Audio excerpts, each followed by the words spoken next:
good afternoon, good evening, wherever you are from. You're welcome to another episode of the Certified Tester Advanced Level Test Management 3.0 syllabus take.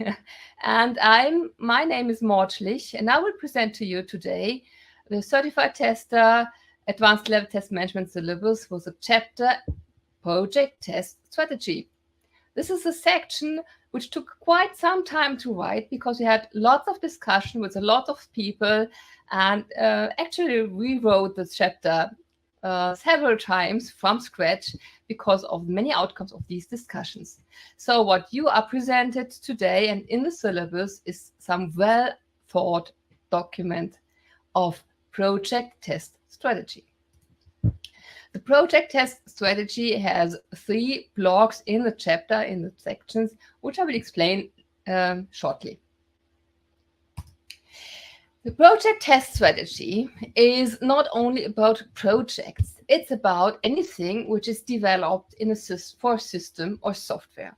It may be a classical waterfall or remodel project, so a software development lifecycle, which is very traditional. It may be a new release. It may be used using Kanban, or it may be a product development, maybe using Scrum, or some kind of acquisition initiative, or any other type of system development. We didn't come up with a better wording than project test strategy. We needed some definition which is not the organization test strategy. That's why we used project. But feel very free to use another version of this for yourself. You may call it differently. The ISTQB talks about the organization test strategy, which is something which is better explained in the expert level test management syllabus and in the ISTQB Certified Tester Agile Test Leadership at Scale, Atlas. Both those syllabi are really exploring on how to come up with a new organization test strategy. Here, in this chapter, in this section, in the whole syllabus, we are using the organization test strategy to come up with our smaller derived project test strategy. And remember, it's not about project alone, it's about any kind of software development or system development. What and how do you do this? Well, there are 3 major blocks in this section. The first is about the project test strategy selection of a test approach. Here you should try to combine test levels with test types and test techniques for either static and or dynamic testing or any other thing you might need to combine. This is merely something you need to check out depending on what is at which test level the best kind of approach to continue. What test type, what test techniques should you use at which type of test level? And you combine any of these. You have to come up with a really good project test strategy, the need to analyze where you are.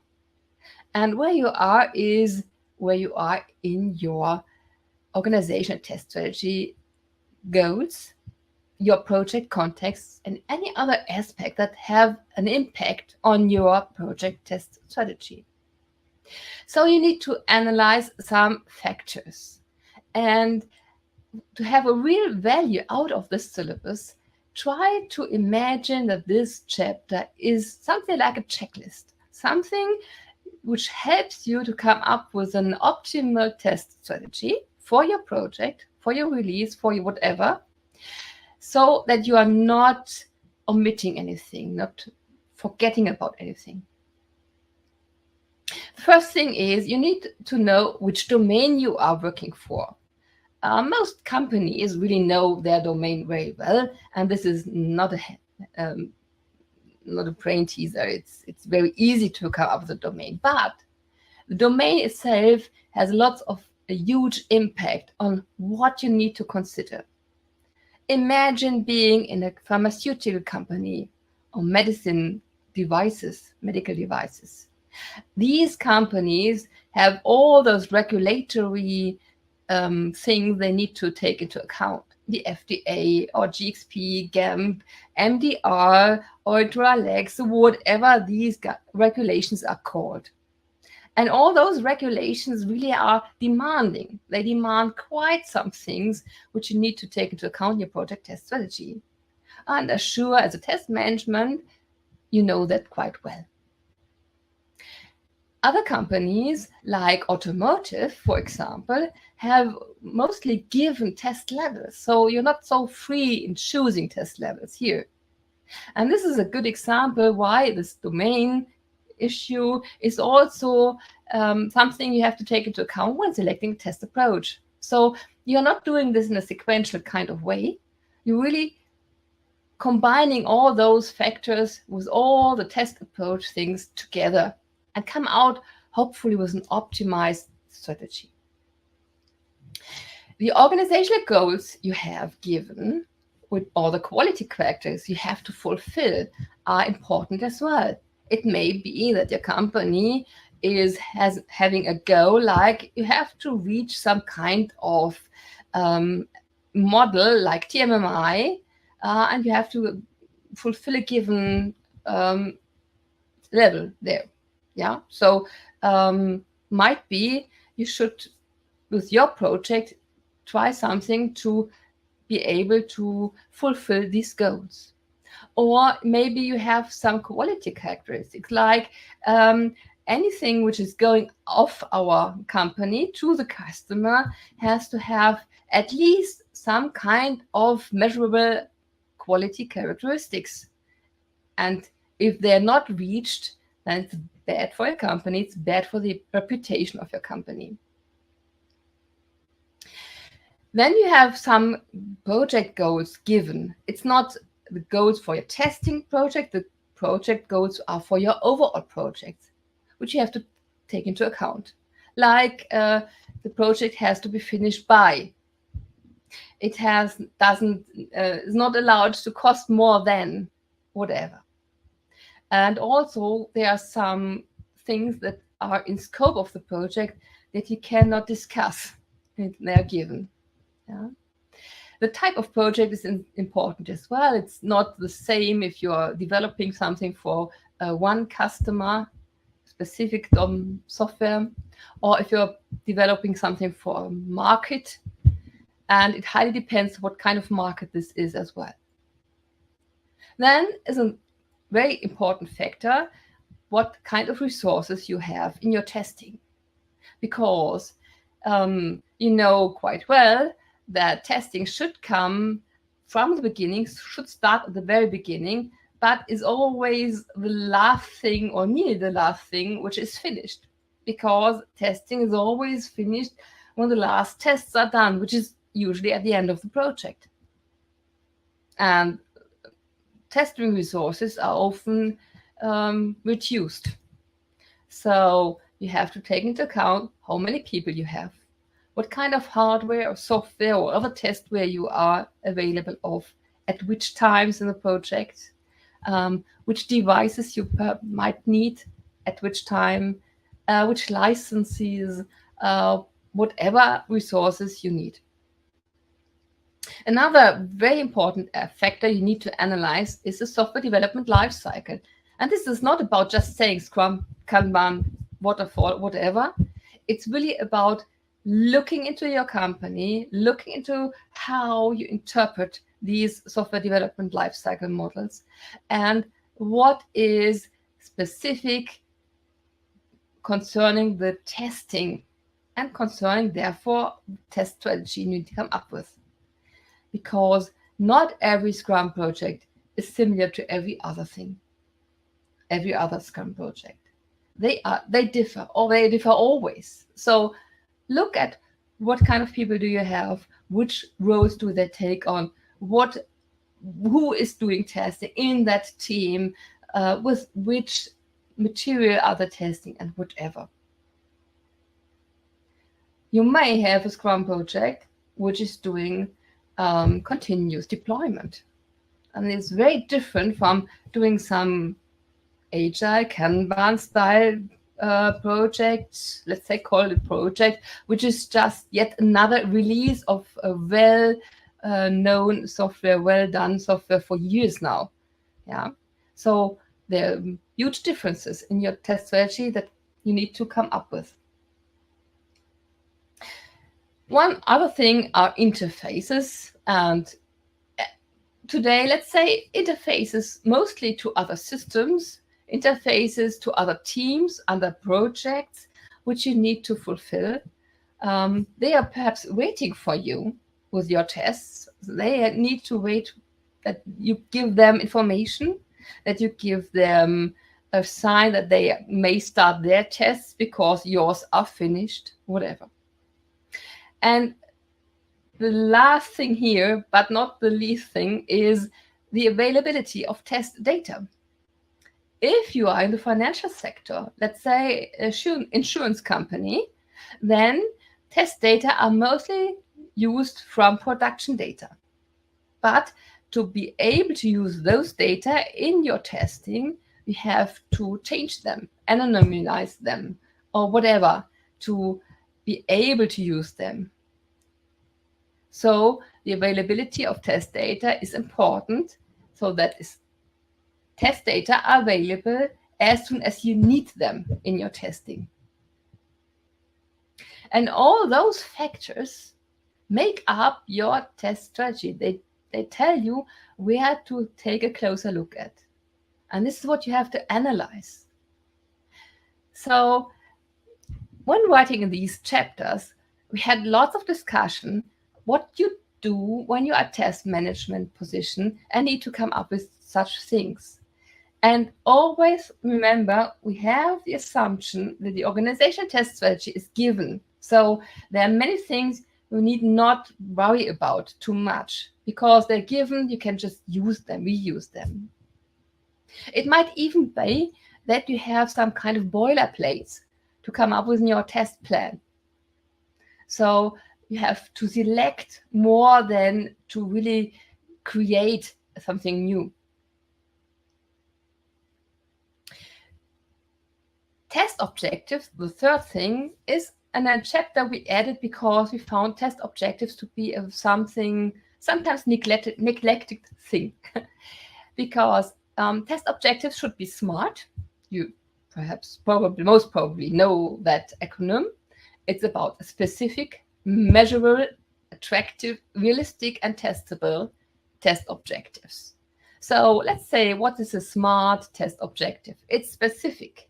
So it's very on the point, in the pocket, what you should do, what is at the end should have been done, what should be the outcome. Measurable is you can really have some figures on it telling you if it's fulfilled or if it's not. It should be attractive. It should be something your team is really focusing on. The project test strategy is written for your team, for the whole test team or the whole development team and test team, or perhaps they are all in one. And it should be something which is really guiding you throughout the whole project to take a look at very often. So if it's attractive, you surely do. Then it should be realistic. It should be achievable. And it should be testable. Now, what's a testable test objective? Well, it's highly connected with the measurable because it's testable if you can really answer the question, is our test objective fulfilled or is it not? As soon as you come up with test objectives, I'm really sure you will go back to selecting a test approach, perhaps even go back again to your test analysis of organization test strategy, of project context and other aspects, because all those things are highly interconnected. And typically you would write those things down in a test plan. And such a test plan is not written from A to Z. It's written here and there, and you go back and go forward and go back again. And you need to talk with others about what you come up with. The test plan is something like a contract, and it's the formula for what comes out of your project test strategy. What is for you the orientation for the whole project concerning the testing? So what is it, or what are the benefits of the new Certified Tester Advanced Level Test Management 3.0 for the project test strategy? Well, in general, it provides you with quite some things. For example, first thing and first very important thing, it's not for projects alone. It's also for releases, for products, for any other type of system development or acquisition. It's defining and using the main factors for analysis of organization test strategy and project context. And you may use this as a checklist, just to not forget anything. It gives you some very valuable hints for defining test objectives. And finally, as the test planning's main outcome is a test plan, and normally this is documented in some kind of document, this is some vital thing. It may be that you have this document only written down on a whiteboard or somewhere on a digital tool, like a lifecycle management tool, where Scrum goals is defined additional to some testing goals. That's okay, that's fine, whatever helps you. So this was the presentation for the chapter Project Test Strategy, and I'm now open to your questions. I hope you have enjoyed this, and if you are leaving now, goodbye. Otherwise, I'm here for your questions. Thank you. Oh, quite the first one. What would you suggest? When should I start with a test strategy? Well, that's an easy one because you should start as soon as you are able to start. There are surely some questions you can answer quite soon, quite quickly, but others are giving you a headache perhaps, and you need to take your time to to talk with people, with stakeholders, to come up with a total test strategy. Hope that answered this. What if I don't have access to an organizational test strategy? Well, yes, then you have to try to get the information. You would need to consider this from the appropriate stakeholders. Go to your management, ask them if there are some organizational goals. Ask quality assurance, ask other test managers. I've once been in a company where all the test managers met at least twice a month. And this might be some sort of premium where you could ask for this. Who should write project test strategy? Well, I would say in a more classical environment, you have somehow a test management role, a test manager in person, perhaps, who has responsibility to come up with such a test strategy. If I stick to other domains, it might also be some kind of validation leader in the pharmaceutical or medical device industry. It might be somebody who is responsible for quality assurance, or it might be the team. When we are more agile environment, then the whole team is responsible for nearly everything, especially for quality. So just pick one who is responsible for writing down for the extract and come up with the ideas with the strategy together. Use your combined brains to come up with all the answers to those questions with the analysis. Best would be to start with it very early, with all people involved, all developers, and whoever takes part in your team, including product owner for sure, and most probably also for the Scrum Master or whoever takes on such a role.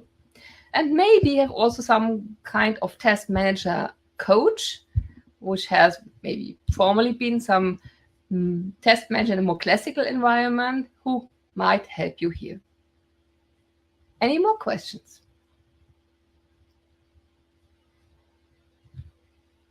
Okay, None so far? Well, if there are any more questions, you see my mail address down under all of those slides, and I would be happy to answer those later. Just ask.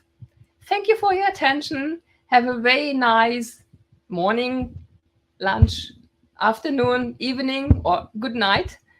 And see you soon, sometime else. Goodbye.